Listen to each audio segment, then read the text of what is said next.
Hello friends. So today in thin film interference we are going to talk about that how is the color being produced with the help of thin film interference.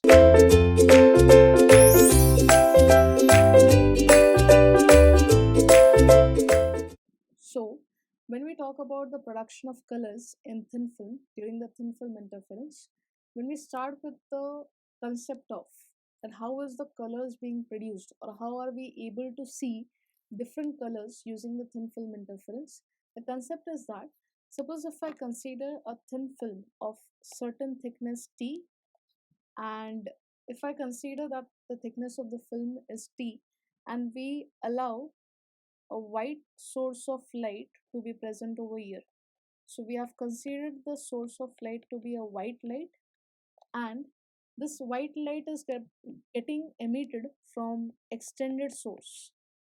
That means we have considered an extended white light source, and the light from this white light source is being incident on the top surface of the film. As we are aware that there are two surfaces over here, top and the bottom, and the thickness between the two or the distance between the two surfaces is considered to be the thickness of the film.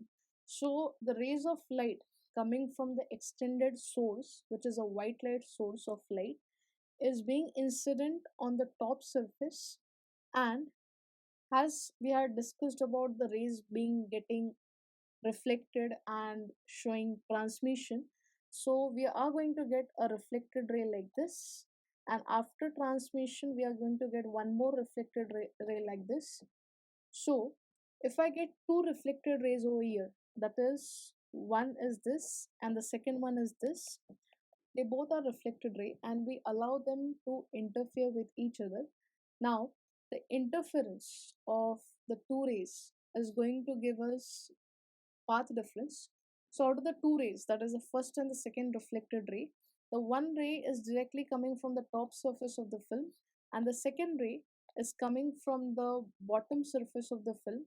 So we can say that the two rays which are getting reflected from the two surfaces, one ray getting reflected from the top surface and the second ray getting reflected from the bottom surface of the film, these two rays are going to interfere, and once they interfere they are going to give me the interference pattern which will be colored.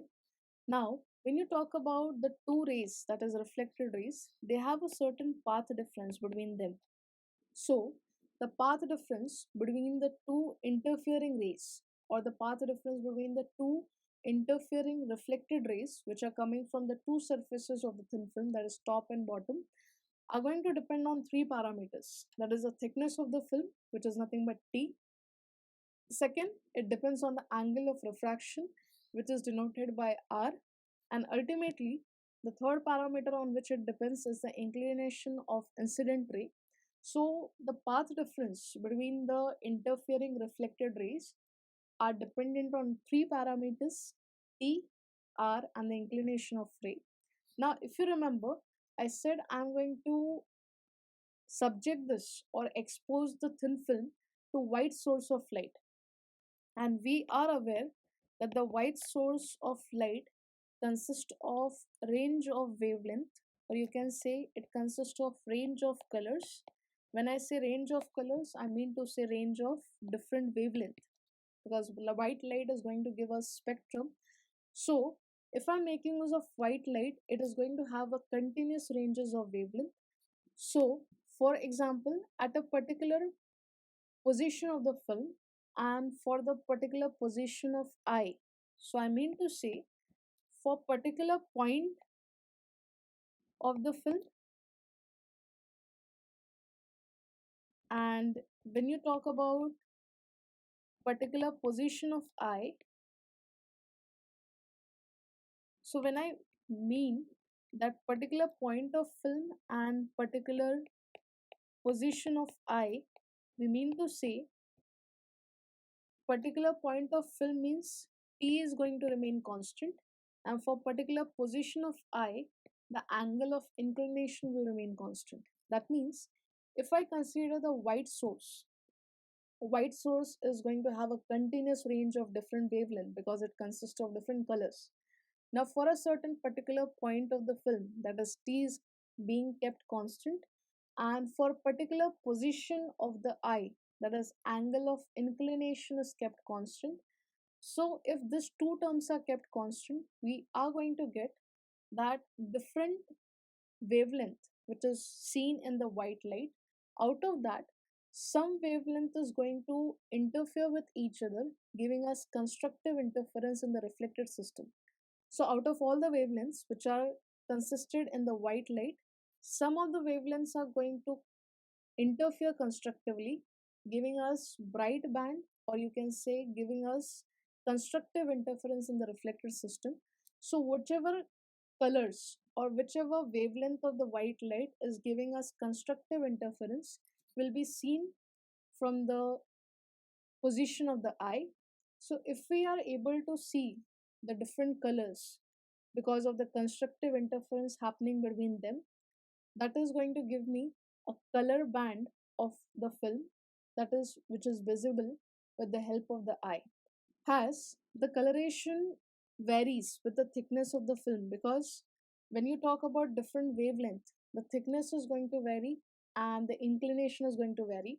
So when we talk about the colorations of film, obviously the question is the colorations of bands which we are getting or colorations which we obtain in the thin film, they vary on different parameters. Like we can say they depend on different parameters. So coloration is going to vary upon two terms. One is the thickness of the film, that is small t, and second it is going to give me the inclination of rays. So coloration of the thin films is going to vary on two parameters, thickness and the inclination of rays. Like for example, if I tell you, if I am observing at a same point of the film but from the different position of the eye, and if I'm observing different points of the film from the same position of eye, we will get different colors which will be visible from my eye. That means when we say colorations, that is the colors obtained in the thin film, is going to vary dependent on two parameters, thickness of the film and the inclination of the rays. When I'm changing the thickness or if I'm changing the inclination of rays, the coloration of the thin film is going to vary. Now, how to change the coloration of the thin film is that you can say I'm observing a certain point of the film with different positions of the eye. So when I say different positions of the eye, I'm keeping T constant, but different position of eye means inclination of rays. So once I change different positions of eye, that means I'm changing the inclination of ray. That means if I keep the thickness or if I look at the same point of the film but at from the different positions of the eye, we will obtain different colors or I will be able to see different colors. But if I observe different points of the film with a certain position of eye, I will observe different colors. So am I able to observe different colors depending upon the variation of any one of the parameters? So this is the way we get the colorations of thin film or the colors in the thin film, or you can say this is a technique of production of colors in thin film. So depending upon the thickness, inclination of rays. When we say inclination of rays, we can say the position of eye. Depending on these two parameters, we can obtain different colors, which are obviously undergoing constructive interference, giving us production of colors in the thin film. That's all for this video. Thank you so much.